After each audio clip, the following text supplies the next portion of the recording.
કે નેતાઓએ જે રીતે નેતાગીરીની રાજનીતિની લોકનીતિને જે બદનામ કરી છે સાહેબ, જેટલા લોકો આવે, આપણે એમ થાય કે આપણો જ્ઞાતિનો આગેવાન આવશે, કંઈક સારું કરશે, આવે એટલે પેલા જ ગામની બૂચ મારે. બરોબર કહું છું કે નહીં? આપણે એમ થાય કે આપણા જાતિનો આવશે, આપણા ધર્મનો આવશે, આપણા ઘરનો આગેવાન આવશે, આપણો મામો આવશે, આપણે કાકો આવશે. મિત્રો, દુઃખ સાથે કહેવું પડે છે, ભગવાન રામે જે કીધેલું કે છેવાડાના નાગરિકનું, ખેડૂતનું હિત થાય ને એવું રાજ હોવું જોઈએ. અને બીજું વાક્ય એમણે કીધું કે રઘુકુળ રીત સદા ચલી આઈ, પ્રાણ જાય પણ વચન ન જાય. સાહેબ, આપણે કોણ છીએ? મને ક્યારેક વિચાર આવે મિત્રો કે 5-25 જણા આપણા જ્ઞાતિના, જાતિના, ધર્મના આગેવાનો રાજનીતિમાં આવ્યા હોય, કોઈ 200 કરોડની સંપત્તિ બનાવે, કોઈ જ્ઞાતિના સોદા કરે, કોઈ જાતિના સોદા કરે, સાહેબ કાળજું ફાટી જાય છે. કોણ છીએ આપણે? જુનાગઢનો તખ્ત યાદ કરીએ. જુનાગઢનો તખ્ત દેવાયત બોદર, એક આફત આવી જુનાગઢ ઉપર, અને એ સમયે કલ્પના કરો, મતદાનની ક્યાં વાત કરો, રાજનીતિની ક્યાં વાત કરો, નેતાગીરીની ક્યાં વાત કરો, ઈ માણસની તાકાત જુઓ સાહેબ, કે જેમણે પોતાના દીકરા આ ધરતી માટે આપી દીધા છે. આ દેવાયત બોદર જેવા આ ધરતી ઉપર થઈ ગયા. એટલું નહીં, કોના વખાણ કરીએ? એક દુહો છે ને કે હાલાજી તારા હાથ વખાણું કે પતિ તારા પગ વખાણું.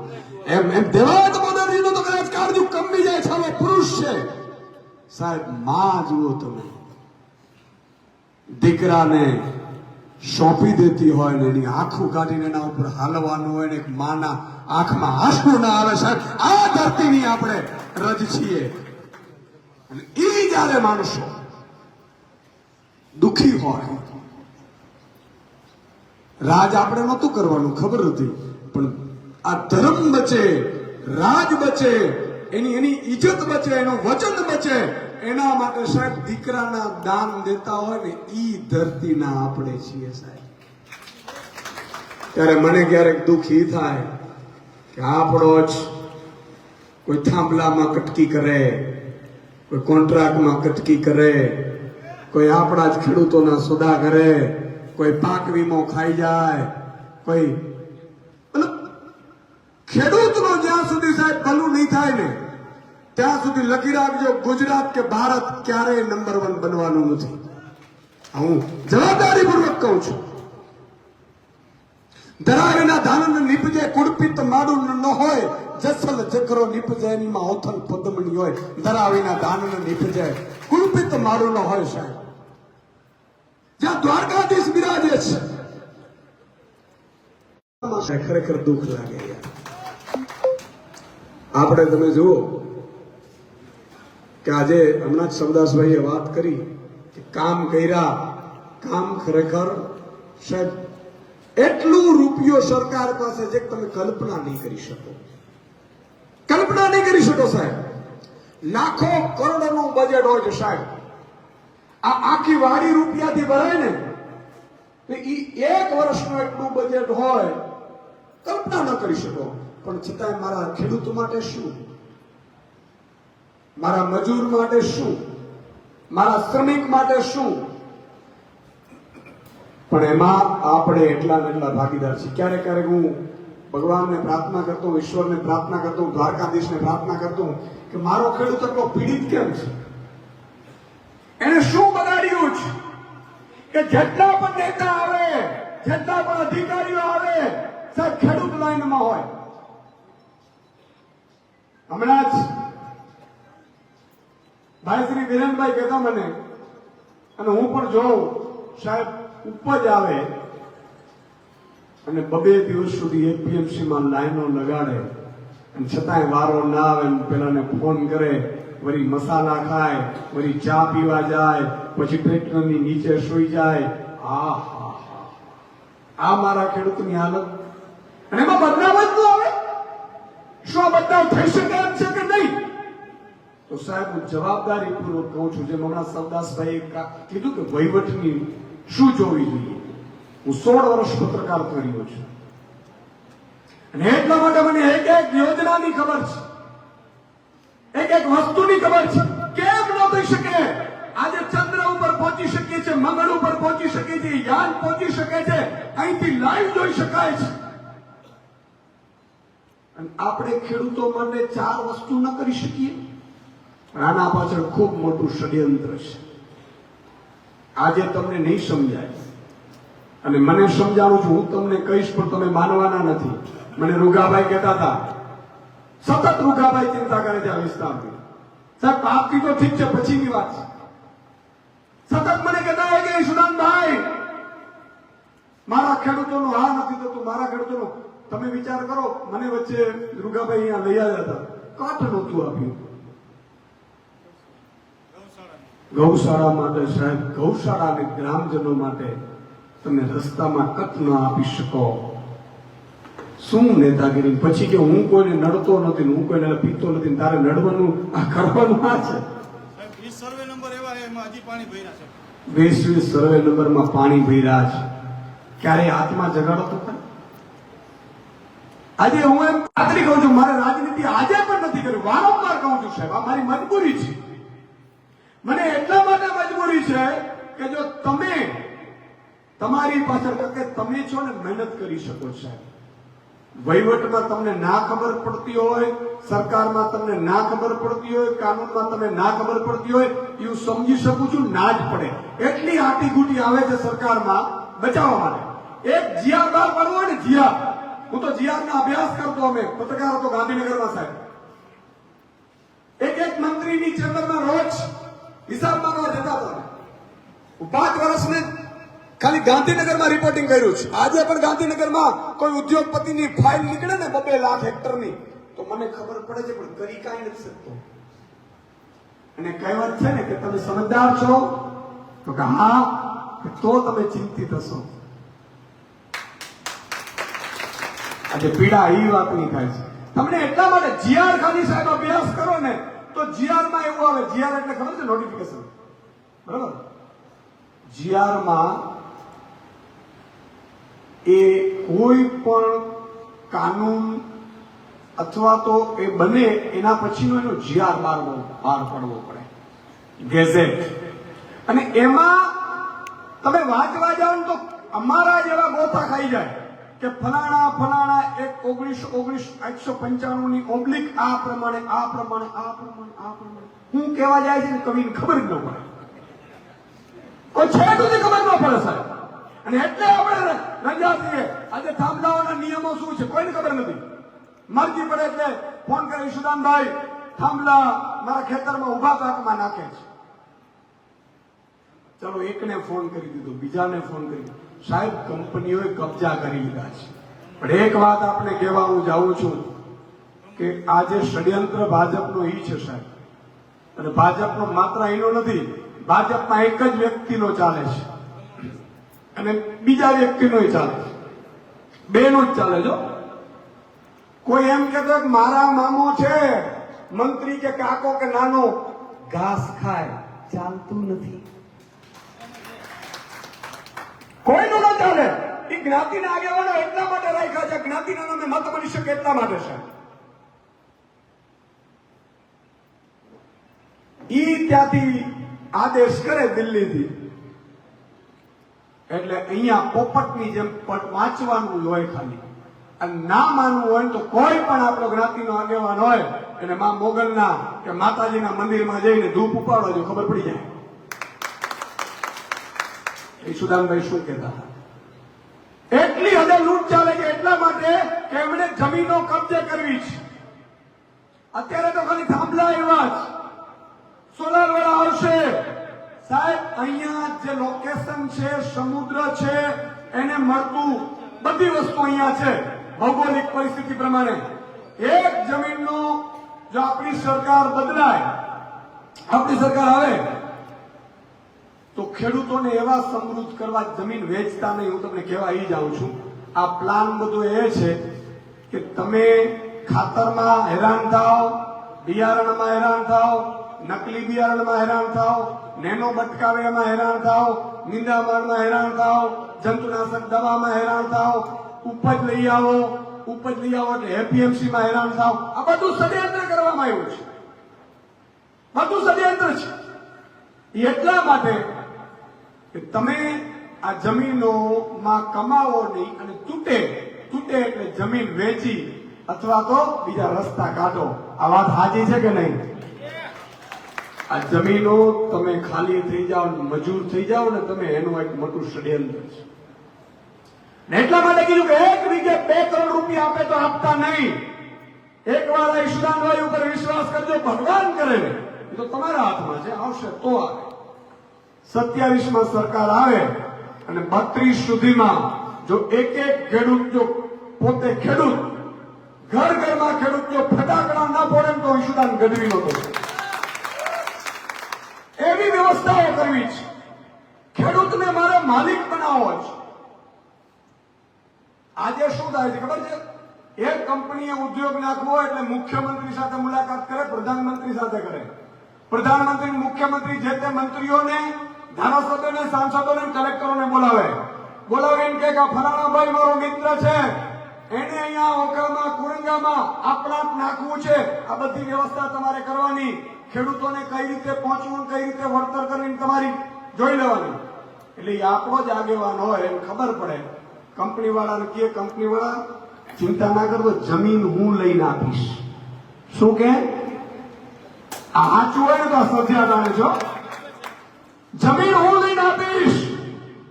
જમીન 4 લાખ રૂપિયે, 5 લાખ રૂપિયે, 15 લાખ રૂપિયે, 20 લાખમાં વીઘે લઈ લે અને પછી જમીનને કે કંપનીને કે 1 કરોડ રૂપિયા.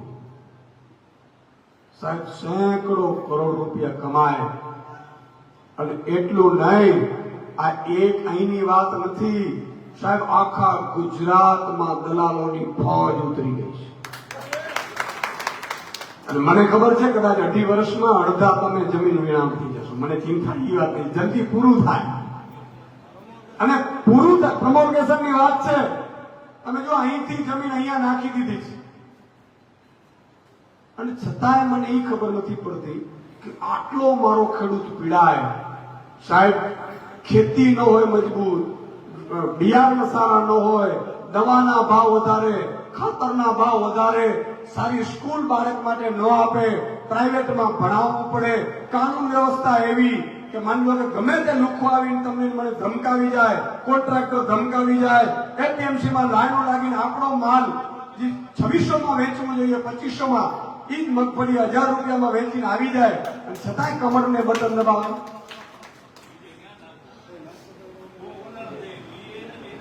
હવે એ વિકલ્પ આવી ગયો, તમારે ચિંતા કરવાની જરૂર નથી. સાવરણો આવી ગયો છે અને સાવરણામાં જ્યાં સુધી ઈશુદાન ગઢવી છે કોઈ સેટિંગ નહીં કરે. હું તમને યાદ રાખો, તમને ખાતરી આપું છું, કોઈ સેટિંગ નહીં થાય.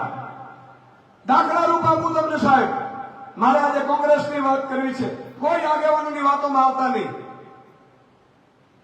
એમને પણ સોગંદ ખવડાવજો. ઉપરથી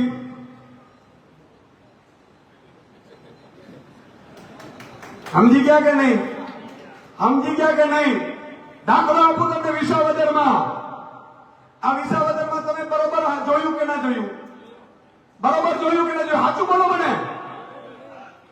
હજી એમ કે છે ગઠબંધન. એમ હવે તમને ગઠબંધન કરવા દઈએ, અમને પ્રજા લાત મારે હવે ગઠબંધન કરીએ. હાલાકો તમારા કમલમમાંથી નક્કી થાય. અને કોંગ્રેસ ઉપરથી ફૂટેલી છે. બધા આપણા અહીંયા આગેવાનો બિચારા ફરતા હોય, માણસ સારા હોય, મહેનત કરતા હોય, પણ એમને ખબર નથી નક્કી તો રાહુલ ગાંધી કરવાનો જ ભાઈ. અને રાહુલ ગાંધીને મોદીજી એમ કે ભાઈ કાલે જેલમાં જવું છે, ઈડીની નોટિસ છે હેરાન કેસમાં, બોલો. તો રાહુલ ગાંધી શું કરે? અચ્છા, આ એમ કહેતા હતા કે આમ આદમી પાર્ટી બી ટીમ છે, બી ટીમ છે. 6 મહિના અરવિંદ કેજરીવાલ જેલમાં ગયા પણ ક્યારેય સેટિંગમાં ન પડ્યા. આ પુરાવો છે અરવિંદ કેજરીવાલ. આ વાત સાચી કરું છું કે નહીં? આજે હું વિસાવદરમાં માનો ગોપાલભાઈને ન ઉતારું તો બીજા ત્યાંથી ટિકિટ કરી નાખીએ તો હું તો અધ્યક્ષ હતો. આ પડે છે ખબર તમને? પડે છે અરવિંદ એમ કે કામ કરો ફલાણા ભાઈ તો દે દો ટિકિટ, તો શું થાય? અત્યાર સુધી આજ થયું તો બીજું કઈ. એટલે કહું છું કોંગ્રેસ ઉપર વિશ્વાસ ન કરતા છે. હા, કોંગ્રેસમાં સારા જેટલા પણ વ્યક્તિઓ છે દ્વારકા આખા જિલ્લામાં, એને તમે ફોન કરજો કે ભાઈ હવે ઉપરથી તમારું પૂરું છે, એટલે તમે આમ આદમીમાં ગોઠવાઈ જાઓ. આમ આદમીમાં એમને બધાને તક આપવામાં આવશે. આ બરોબર છે કે નહીં? એ સારા વ્યક્તિઓને આપણે પણ જરૂર છે. અને જે પણ કોંગ્રેસ કે ભાજપમાંથી આવે સાહેબ, ખેડૂતનો દુશ્મન માનીને કામ કરજો, નહીં તો યાદ રાખજો એકવાર આ લોકો જીતી જશે એટલે ભાજપ શું કરશે? ભાજપ પેલા અપક્ષ ઉભા રાખાવતી હતી, ખબર છે? એક જગ્યાએ 5 અપક્ષ રાખે, કોઈને 50 લાખ આપે, કોઈને કરોડ આપે. કોંગ્રેસમાં એવું કરે ભાજપ, 30-40 સીટ ધારાસભ્યની હોય, એનો ખર્ચો ભાજપ ઉઠાવડાવે. આ મેં નહીં, છાપામાં આવ્યું હતું કે નહીં હેમંતભાઈ? ઓફિશિયલી છાપામાં આવેલું છે. કોંગ્રેસના અહીંના મિત્રોને મારે કેવું છે, તમે બધા સારા છો પણ ખોટી જગ્યાએ છો. અને 2027માં કોંગ્રેસ 0 સીટ સાથે 5% વોટથી વધારે નહીં આવે. આ ધ્યાન રાખજો. એટલે તમારા બધાના કેરિયર છે ને ડૂબમાં છે. આપણે કહીએ કે આ જમીન ડૂબમાં આવે છે. સાચું કે નહીં? ત્યાં તમે ખોખારો કરો આપણા સંબંધી. હું તો સાચું કહું છું. આમાં શરમની વાત રાખવાની જરૂર નથી. એટલા માટે મિત્રો જરૂર નથી કે એના પુરાવા છે આપણી પાસે. સાહેબ 5 સીટ કોંગ્રેસના ધારાસભ્ય રાજીનામા આપ્યા. કોંગ્રેસે મને ફોન કર્યો, ઈશુદાનભાઈ તમે યાર કોઈ ઉમેદવાર ઉભો ન રાખતા, આપણું ગઠબંધન, તમે ઉમેદવાર ઉભો રાખશો ને ભાજપ નહીં હરાવી શકાય. સાહેબ મેં જાતે અમારી ટીમ પ્રદેશની હેમંતભાઈ અમે બધા નક્કી કર્યું, અરવિંદજીને વિનંતી કરી કે અરવિંદજી ગુજરાતમાં અમે નક્કી કરીએ છીએ કે એક પણ કોંગ્રેસનો ધારાસભ્ય રાજીનામા આપ્યું છે ત્યાં ઉમેદવાર ઉભો બોલો નથી રાખવો. આ ઓફિશિયલી છે ભાઈ બધું. અને કોંગ્રેસને મદદ કરીએ તો જીતી શકતી હોય તો, પણ ફૂટલા જ છે બધા. કોંગ્રેસના ઉમેદવાર 3 દિવસ પહેલા બેસી જાય, બોલો ખબર જ ન પડે, ઉપરથી બેસી જાય. હવે 5 જગ્યાએ સાહેબ આપણે ઉમેદવાર ઉભો ન રાખ્યો અને ભાજપે 1.5 વર્ષ સુધી વિસાવદરની ચૂંટણી ના આવવા દીધી અને કોંગ્રેસ સાથે સેટિંગ કર્યું. કોંગ્રેસને કીધું કે કોંગ્રેસ વડાઓ તમારે ઉમેદવાર ઉભો રાખવાનો છે, હા પાડો, નહીં તો રાહુલ ગાંધીને કીધું તને જેલમાં મોકલીશું હેરાન કેસમાં. પછી ફાઇલ તૈયાર રાખે. અહીંયા ભાજપ વડે ઘણા આપણા મિત્રો હોય, બિચારા ભાજપથી વિરોધી હોય પણ બોલી ન હોય, ફાઇલ નીકળે. એમ ફાઇલ તૈયાર રાખી એટલે એને નક્કી કર્યું કે ભાઈ વિસાવદરમાં અમે ઉમેદવાર ઉભો રાખીશું. 5000 મત લઈ ગયા. આ તો ભગવાનની દયા, વિસાવદરની જનતા જાગૃત, 18,000 મતથી જીત મેળવી. બાકી 1000-2000 હોય તો આ ગુજરાતના ખેડૂતો હારી જાય કે ન હારી જાય? મને કયો હારી જાય કે ન હારી જાય સાહેબ? આ 54 લાખ ખેડૂતો લડતા હતા, ભાજપની સિસ્ટમની જે ભોગ બનેલા લોકો હતા એ લડતા હતા, બેરોજગાર યુવાનો લડતા હતા. અને એટલા માટે મિત્રો આપને વિનંતી કરું છું કે કોંગ્રેસના અહીંયા જેટલા પણ કાર્યકર્તા તમે ફોન કરજો કે હવે ધંધી ના રહેવા દો. 30 વર્ષમાં તમે કઈ ઉખાડી શકવું? અચ્છા 30 વર્ષમાં આપણે હતા જ ગયા, બોલો આમ આદમી હતું. અચ્છા અમે ઉપર સેટિંગ નથી કરતા ને ઈશુદાન ગઢવી ઉપર વિશ્વાસ છે કે નથી? એકવાર હાથ ઊંચો કરીને મને કહો તમે, મારા ઉપર વિશ્વાસ છે કે નથી? ખાતરી આપું છું સાહેબ, એક પણ સીટમાં કોઈ સેટિંગ નહીં કરીએ. પ્રાણ વહી જશે પણ તમને આપેલું વચન નહીં જાય એની ગેરંટી આપી. એટલે કોંગ્રેસ વાળા લખીને આપે ને તો એને આપજો, મને હજી વાંધો નથી. પણ હવે મોકો ન આપતા મત વહેંચશે, મત કપાશે. એટલે મારી એટલી જ વિનંતી છે, રૂગાભાઈ અમને કહેતા હતા એટલી બધી પીડાઓ લઈને એ બેઠા છે, ગામડે ગામડે અત્યારે ફરી રહ્યા છે. રૂગાભાઈ મજબૂત કાર્યકર્તા તો છે જ, પણ મજબૂત લીડર તમારા છે સાહેબ. એવા લોકો જયારે ભવિષ્યમાં આવે તો મારી આપને વિનંતી છે કે વધાવી લેજો. આ ચૂંટણીઓ તો આવશે ને જશે, પણ સારા વ્યક્તિઓને સારી જગ્યાએ નહીં મોકલો ને તો પછી રડવાનું જ થશે. દવાખાનો મને દ્વારકા જિલ્લામાં કયો ચાલો, કુરંગામાં ન કરનારે ને એક્સિડન્ટ થાય, પ્લાસ્ટર આવે તો ક્યાં લઈ જવું પડે બોલ? ખંભાળિયા સુધી પ્રાઇવેટમાં ધક્કો મારવો પડે. સાહેબ આજે અહીંયા એક મજબૂત નેતા હોત ને 35 વર્ષ સુધી ભાજપના ધારાસભ્યો કૂદકા મારે છે, એક દવાખાનું કરાવી નથી શકતા એવા લોકો ઉપર શું તમે મત આપો?